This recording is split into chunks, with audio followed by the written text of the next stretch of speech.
Swarte muyamahe dvija. Nunam bhagavato maya. Yoginam api mohini. Yadvayam guravo nrinam. Swarte muyamahe dvija. Nunam bhagavato maya. Yoginam api mohini. Yadvayam guravo nrinam. Swarte muyamahe dvijaha.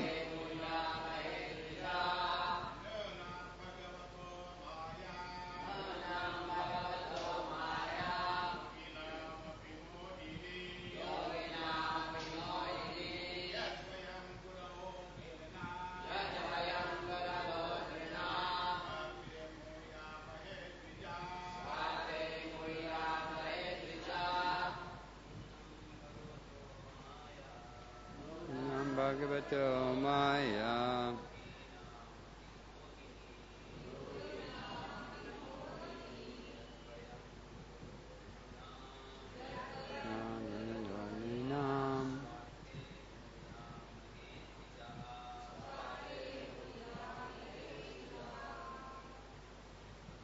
Matajis?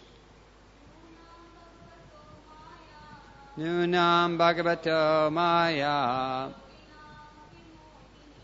Yoginam yogi mohini. Guravo nrinam. Swarte muyamahe dvijaha. Nunam bhagavato maya. Yoginam api mohini. Yadvayam guravo nrinam. Swarte muyamahe dvijaha. Nunam bhagavato maya. Yoginam api mohini. Yadvayam guravo nrinam. Swarte muyamahe. Nunam. Indeed, Bhagavata of the Supreme Lord. Maya, the illusory potency. Yoginam, for great mystics. Api, even. Mohini is bewildering. Yet, since. Vayam, we, Gurava, the spiritual masters, Nrinam, of society in general, Swaarte, about our real interest, Muyamahe, have become bewildered, Dvijaha, brahmanas. Translation. The illusory potency of the Supreme Lord certainly bewilders even the great mystics. What to speak of us? As brahmanas, we are supposed to be the spiritual masters of all classes of men. Yet we have been bewildered about our own real interest. Responsibly, please. The illusory potency of the Supreme Lord certainly bewilders even the great mystics. What to speak of us? As brahmanas, we are supposed to be the spiritual masters of all classes of men. Yet we have been bewildered about our own real interest. Text number 42. Aho pasyata narinam api Krishna jagad guru turanta bhavam yo vidyan mrityu pashan grihad hiban. Translation. Just see the unlimited love these women have developed for Lord Krishna, the spiritual master of the entire universe. This love has broken for them their very bonds of death, their attachment to family life. Purport by His Divine Grace A.C. Bhaktivedanta Swami Prabhupada. Superficially, the husbands, fathers, fathers-in-law, and so on were the ladies' gurus or teachers. Yet the women had become perfect in Krishna consciousness, whereas the men had fallen into the darkness of ignorance. According to Srila Vishwanath Chakravarti Thakur, upon returning home, the ladies showed transcendental ecstatic symptoms, such as trembling of the body, shedding of tears, standing of the bodily hairs on end, discoloration of the complexion, crying out, "O pleasure of my life, O Krishna," with faltering words and so forth.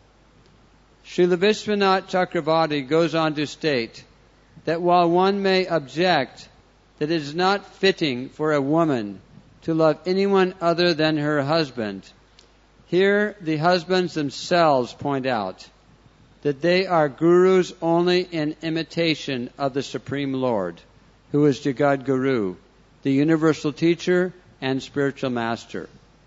The husbands noted that the women, having perfected their transcendental attachment for Krishna, did not have even a trace of attachment left for home, husband, children, and so forth. Therefore, from that day on, the husbands accepted those ladies as their worshipable spiritual masters and no longer thought of them as their wives or property. Om Ganatirmandasya Gananjana Salakaya Chaksun Militanena Tasmai Sri Gurave Namaha Sri Chaitanya Mano Bhistam Stapitam Yena Bhutale Swayam Rupa Kadamayam Dadati Swapadandikam Vandeyam Sri Guru Sitapada Kamalam Sri Gurun Vaishtavangscha Sri Rupam Sagadatam Sahagana Raganatang Vitang Tang Tajivam Sadvaitam Sabadhutam Sparijana Sahitam Krishna Chaitanya Devam Sri Radha Krishna Padan Sahagana Lalita Sri Vishakan Vitangscha Sri Krishna Chaitanya Prabhu Nityananda Sri Advaita Gadadhar Srivasadi Gaur Bhaktavinda Hare Krishna, Krishna Krishna, Hare Hare, Hare Rama, Rama Rama, Hare Hare. So first of all, I'd like to thank all of you for allowing me to speak on behalf of Srila Prabhupada and the followers of Srila Prabhupada who translated this later work, the 10th canto of the Srimad Bhagavatam. It's a great honor to speak in front of so many exalted living entities. And just as the husbands of these great devotees, these ladies, were feeling very humbled by their wives' advancement in Krishna consciousness, I'm very humbled by all of your absorption and dedication to spiritual life under the guidance of your very qualified and exalted spiritual masters. So there's the one sloka in the first canto of the Srimad Bhagavatam, second chapter. Kamasya nidriya pritir labo jiveti yavata jivasya tattva jigasya narto yaskeha karmabhi. Life's desires should never be directed towards sense gratification. One should desire only a healthy life or self-preservation, since a human being is meant for inquiry about the absolute truth. Nothing else should be the goal of one's work. So this desire to have a healthy body is there also in spiritual life, as stated in this sloka in the Srimad Bhagavatam. But the motive for having a healthy body is different than the materialist's motive for having a healthy body. The motive for the spiritualist is he wants to utilize this material body for the purpose of jivasya tattva jigyasa, for the purpose of inquiring into the absolute truth. And so it is like a vehicle for this inquiry. And if the vehicle is healthy, then we can make this inquiry into the nature of the absolute truth with more vigor and more enthusiasm. But ultimately, the realization of the absolute truth is in the hands of the Lord Himself. There's the one sloka in the Bhakti Rasamrita Sindhu. Ataksi Krishna namadi na bhavet graimendriyai sevan mukhi jivado swayam eva sparatida. That Krishna, the nature of the holy name, Krishna's pastimes, His message, it can only be revealed by one who attains the mercy of Krishna. And that mercy of Krishna, sevan mukhi jivado, can be obtained by one who utilizes his senses in the service of the Supreme Personality of Godhead. And it specifically is mentioned in the Sanskrit, the word jiv, or it's Bengali actually, which means the tongue. This is the sense that we can utilize with the most potency and with the greatest effect, both by eating Krishna Prasadam, honoring Krishna Prasad, and by chanting the holy name. This has the greatest effect, and when one does this, one attracts the mercy of Krishna, and Krishna within the heart reveals Himself to such a devotee. So there's this very famous sloka which is mentioned in the Chaitanya Charitamrita. Harinam, Harinam, Harinam eva kevalam, kalo nasteva, nasteva, nasteva, gatir anyata. So this is mentioned in the Adi Lila of the Chaitanya Charitamrita. And it said, in this age of Kali, there is no other means for self-realization than chanting the holy name, chanting the holy name, chanting the holy name of Lord Hari. And immediately after this sloka, there's the other sloka. Kali Kali Nama Rupe Krishna Avatar, Nama Haitihaya Sarva Jagat Nistar. In this age of Kali, the holy name of the Lord, the Hare Krishna Maha Mantra, is the incarnation of Lord Krishna. Simply by chanting the holy name, one associates with the Lord directly. Anyone who does this is certainly delivered.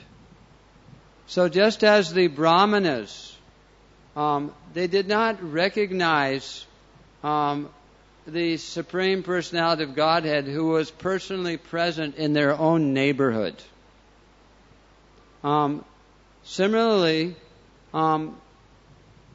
if we have some material contamination left within our hearts, we also don't recognize the Supreme Personality of Godhead who is personally present in our neighborhood. that means by the sound vibration that we are all producing every day by chanting Krishna's names, and He is dancing on the tip of our tongue. And we are not recognizing that Krishna is there in the sound vibration of His holy name, dancing on our tongue. So our situation is similar to that of the Brahmanas. So the Brahmanas, they really had to eat humble pie. I mean, for a Brahmana to admit that his wife is more exalted than himself is quite a stretch. Actually, coming way out of their comfort zone to go and to publicly admit that actually, we are very fallen. We have been. These are Karmikandi Brahmins. They're after this elevation to the heavenly planets. And so they are very expert in chanting mantras and performing sacrifices in the worship of the demigods for the purpose of material elevation. Whereas their wives, they're simple ladies, and they had developed affection and attraction for Lord Krishna because they had heard about His pastimes from flower sellers and tabbouleh sellers that were coming into their neighborhoods from Vrindavan, and these ladies had experienced the Krishna's association and had received His mercy, and so therefore had developed a taste for hearing and chanting His pastimes. So this taste, this attraction, rubbed off on these wives of the Brahmanas. And when the cowherd boys came and begged for some food from these ladies on behalf of Krishna and Balaram, they were anxious and willing and ready and full of enthusiasm to provide this service to Krishna and Balaram and his associates. Whereas the Brahmanas, they had no interest. They were absorbed in their own selfish pursuits. So this selflessness is a symptom of a self-realized person. They're interested in service to the Supreme Personality of Godhead and service to the devotees. They're not interested in serving their own senses. Sususu Sadadanasya Vasudeva Kataruchi San Mahatsevya Vipra Punya Tirtha Nisevanat. By serving those devotees who are completely free from all vice, great service is done. By such service, one gains affinity for hearing the message of Vasudeva. So this message of Vasudeva, when one gains a taste for it, then one loses all affinity for trying to enjoy life in relationship to these senses in this body. And as stated in this pastime of the Brahmana wives blessed, you lose affection for the bodies of the family members. A man will no longer, who's spiritually advanced, will no longer look at his wife as an object for his pleasure. Or that means, or the bodies of other women, which is the women who are spiritually advanced will no longer see the opposite sex as something to hanker after, because they'll give them like some opulence a nice home to live in, nice children, and so on and so forth. But instead they'll be hankering for the association of the Supreme Personality of Godhead in the spiritual world, where there is a relationships with not only the Supreme Lord but other devotees that don't turn stale. The relationships in the material world, they are sure and certain to become stale. Just like food that is old, especially bread, because dry bread, it becomes very stale and very tasteless. So similarly, the relationships, material relationships, they become old and hackneyed. And the bodies become old, that the attraction becomes stale between the man and the wife in the material world. And so therefore, the man in the material world, he will leave his wife and seek the association of a younger woman.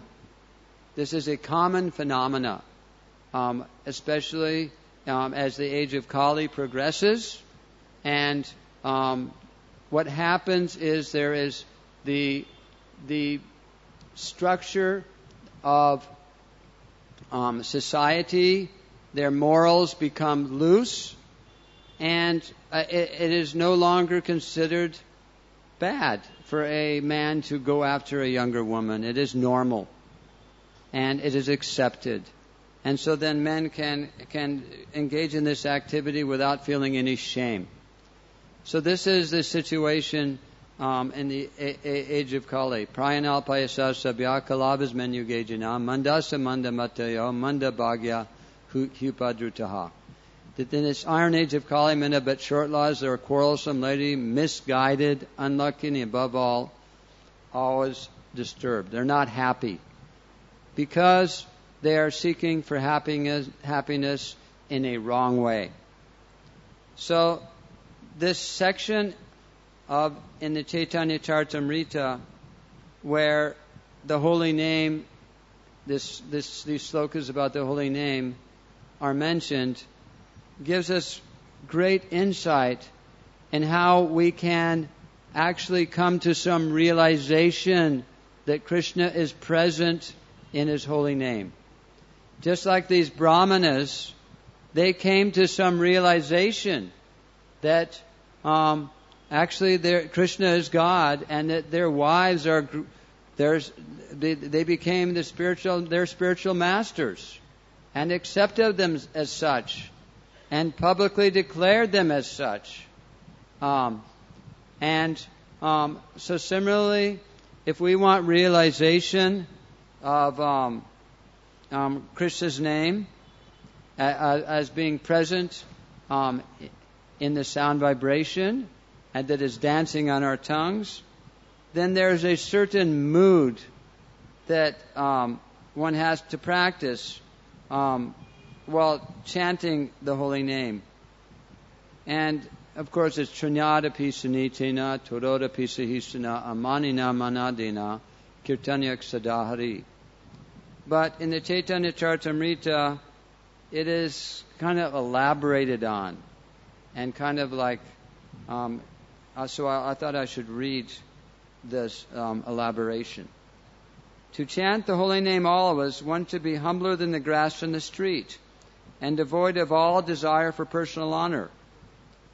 But one should offer others all respectful obeisances. A devotee engaged in chanting the holy name of the Lord should practice forbearance like that of a tree. Even if rebuked or chastised, he should not say anything to others to retaliate. This is no small order. If someone comes up to you and chastises you or criticizes you unjustly, the natural tendency is to retaliate and maybe find some fault in that other person, and to try to defeat them in some way or other, and try to convince them that actually I am right and you are wrong. There's nothing wrong with me, but everything is wrong with you. And the other person there will be a back and forth scuttle going on over who is properly situated and who isn't. But this is not the mood of a devotee. The devotee, they will just say, okay, you're right. I'm very fallen, and you are very exalted. And this was exhibited by Srivas Thakur. When they were having these nocturnal kirtans in his house, some of the neighbors were very, very envious. There were these same like these brahmanas here in Krishna's pastimes. There was brahmanas in Lord Chaitanya's pastimes. That actually the majority of them were solely interested in elevation to heavenly planets and were worshipping demigods. So one of these brahmanas who became envious of Srivas Thakur, he placed some articles of worship on his doorstep in the middle of the night for worship of Chandi, worship of Kali, and because he wanted to expose Srivas Thakur as being a worshipper of Kali and not a worshipper of Krishna, and who he had been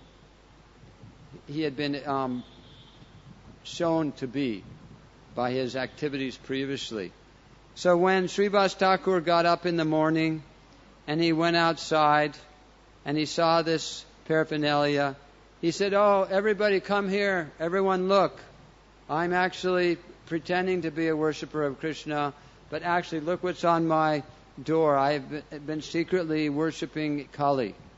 It's because I'm actually, have internal desires to enjoy in this material world." There's a sloka in the Bhagavad Gita, in the third chapter, that describes that if one is pretending to be a devotee of Krishna, but inwardly is harboring desires for sense gratification, he is known as a pretender. And it is a very deplorable position for one who is proclaiming to be a spiritualist, but his real motive is to enjoy in this material world. So Srivas Thakur, even though he had not been worshipping Kali, because this paraphernalia was on his doorstep, he said, "Yes, this true. I am a pretender. I am low. I am not actually, engaging in pure devotional service." So then, this personality, Gopal Champa, who had placed this paraphernalia on his doorstep, very soon contracted leprosy. And leprosy is a very contagious disease. And so when someone contacts leprosy, they are cast outside by all their relatives, the village. There's specific places, actually. There's colonies. There was actually a colony for leprosy in the island of Kauai, which is one of the Hawaiian islands, where they used to put the people that contacted leprosy, because Hawaii is also a tropical place, and so they would get the same diseases there as they do in India. And so similarly, this Gopal Champa, he was cast out, and he was living somewhere on the bank of the Ganges, and one day Lord Chaitanya was walking by, and Gopal Champa, he said, "Oh, Lord Chaitanya, you're the Supreme Personality of Godhead. I'm so fallen. Look at me, at my situation. Please help me." And Lord Chaitanya, "I will not give you any help, for you will have to suffer like this for millions of births, for you have offended the great Vaishnava, my devotee, Srivas Thakur. The only way you are going to be able to become relieved from your disease, your pitiful condition, is if you go beg for forgiveness from Srivas Thakur. So then he did that, and his disease was mitigated, and he became a great devotee. So these brahmanas, they had told their wives, don't go to, give this food to Krishna and Balaram, but they went anyway, and then they came back, and they were exhibiting ecstatic symptoms of love of Godhead. And Krishna, within the hearts of these brahmanas, gave them the vision that actually their wives are exalted devotees. And they had a change of consciousness. And instead of chastising their wives for disobeying their instruction, they worshiped them and honored them. And because this was just like the gopis running away from their husbands, they're worshipable for that. Because they're running away from their husbands because they're going to their to worship the Supreme Personality of Godhead. They're doing something which is totally forbidden, and which they could have been ostracized and cast out, and would have no shelter, because their parents wouldn't have given them shelter, society wouldn't have given them shelter, for they had gone off in the middle of the night to be with another man. So it's a totally condemnable activity. But because it was the Supreme Personality of Godhead, they are worshipable for that. So similarly, many of us have similarly turned our backs on our parents and our relatives, our brothers and our sisters. Some of us have turned our backs on our husbands or wives, and to run after this blue boy who plays a flute and engage in his service, and we are not condemned for that. It is actually a very exalted position. My father, it was very difficult for me when I became a devotee to explain to my parents what I'm doing. Coming from a very atheistic family, no belief in God whatsoever, actually proclaimed atheists, and to tell them that yes, now I have decided that I'm going to worship God as my goal in life. I joined the Hare Krishna movement. My father told my brother that I needed a lobotomy. I needed brain surgery. That something's wrong with my brain and that something has to be removed so that I can see things in proper perspective now. And Srila Prabhupada stated that in this Hare Krishna movement, that first of all, people will laugh at us. And then, after that, people will persecute us. And after that, people will adore us. So now, we're in more like the adoring stage. People are respecting us, especially here in India. Very nice living entities from very respectable families are taking up this process of devotional service, and government leaders are seeing this and accepting the fact that this Hare Krishna movement is authorized, and the devotees are exhibiting very nice character, showing such expertise in propagating Krishna consciousness and giving it to others in very gentlemanly and very potent ways. So now the situation has changed. And like for me, I graduated from high school about 40 years ago. And this year when I went to visit my mother, I, for the first time, went and visited my best friend. I'm not like Radhanath Swami. My best friends were not like this Gary.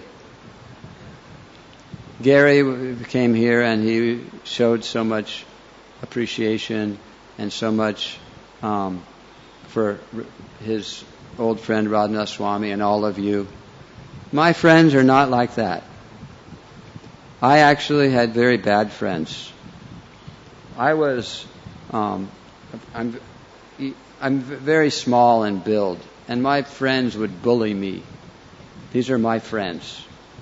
They're not really friends.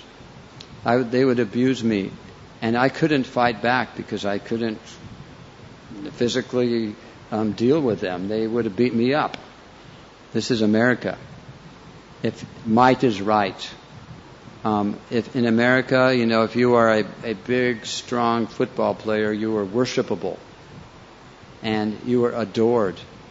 And even though they show the worst character, they show much arrogance, thinking that they are so great because they can catch a ball and run over a line with it and score some points.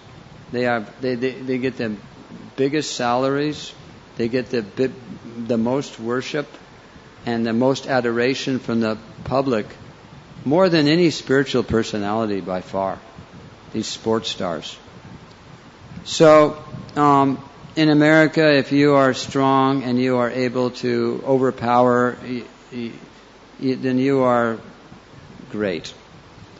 So I did not fit into this category. So I was more or less cast out. And so when I graduated from high school, I said, I cannot be part of this society. I don't fit in here. I'm not big and strong.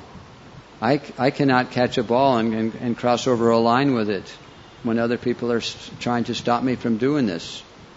I think I have to seek out a different lifestyle with some different friends and some different people. So that's what I did. I first of all became a hippie and lived in a hippie commune. And then after that, I came in touch with some devotees and I started practicing devotional service. And time passed. A lot of time passed. 40 years have passed almost. And so now I feel confident. I can go and meet my friends. And what are they doing now?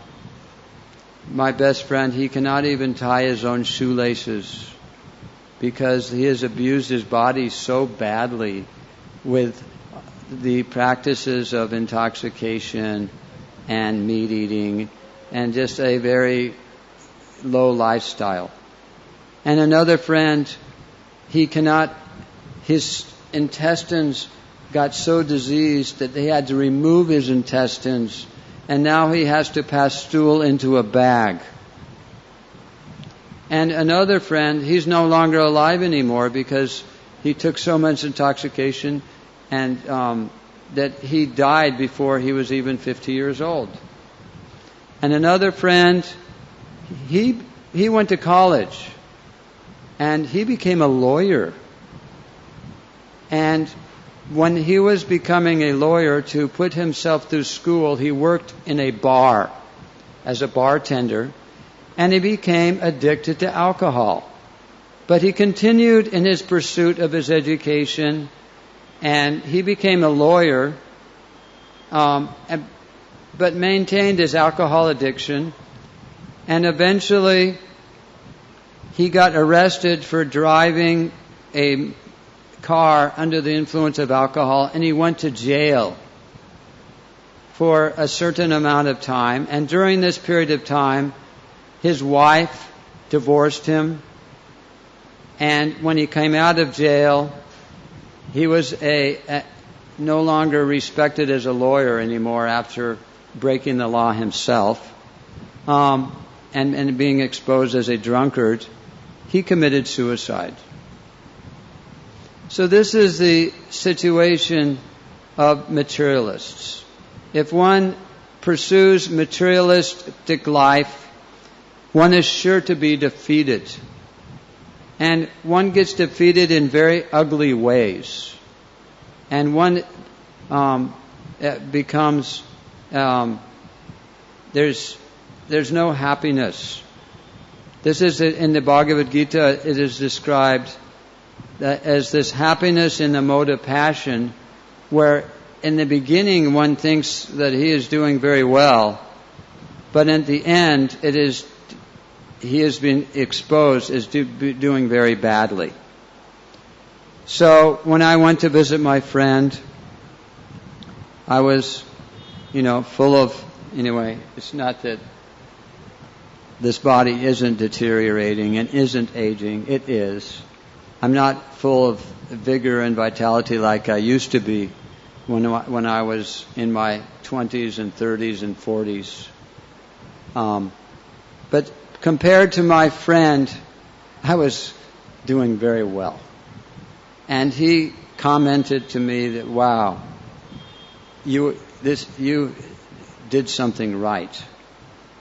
And he actually apologized to me, saying that we were all actually, I don't want to use the word he used, a derogatory word, saying that we were very bad people and we didn't treat you very nicely. So he was very nice to me, and it touched my heart. And so now I'm in touch with him through the email, and it's like sambandha.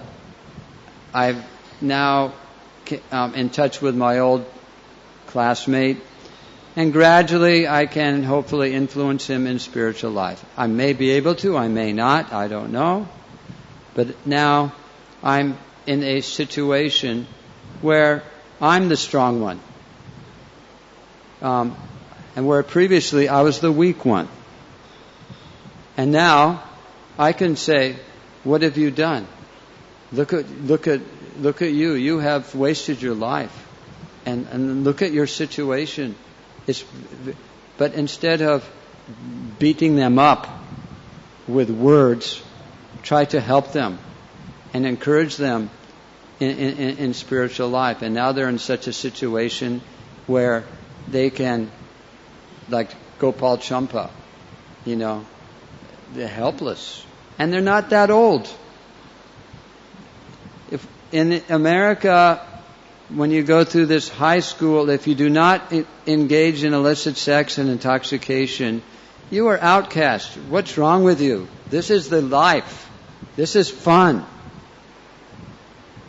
So now they engaged in these activities throughout their life, after high school, and continued in their 20s, in their 30s, in their 40s.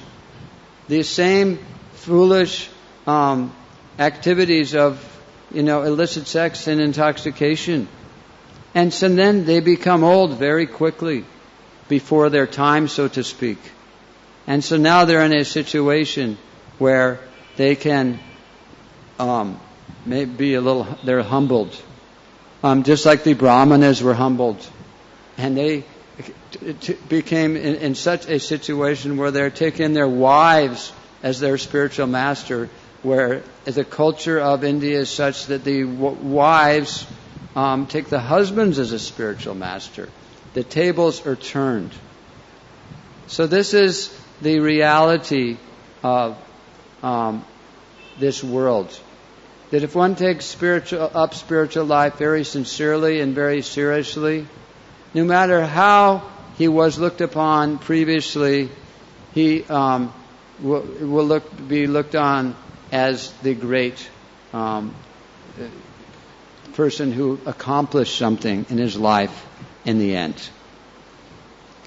So, generally speaking, in this pastime, the wives of the Brahmanas are looked upon as being the great souls. But we also have to look on the Brahmanas as being the great souls in this pastime. For they are admitting their misdirected lifestyle. and their goal of life as being misdirected, and have changed their perspective in life. And they can be compared to Maharaj Parikshit, who after he placed the garland of the snake on the sage, he felt so bad about that and accepted the curse of the Brahmana boy on his head, thinking he deserved it. And it's described in the purport by Srila Prabhupada that sinful reaction of him garlanding the sage with the snake was burned up in the fire of repentance. So similarly, these brahmanas, their whole life of worshiping the demigods and desiring to enjoy in this material world, had the reaction to this activity and this pursuit was burned up by their fire of repentance, and taking a humble position and accepting their wives as their spiritual masters. So this is a personified practice of Trinadapi Sunitena Torodapi Sahisana Amani Nambandadena Kirtanyak Sadahari. So now these brahmanas became qualified to get realization of the Supreme Lord, and the Supreme Lord gave this realization from within their hearts, and they became great devotees. And any questions or comments?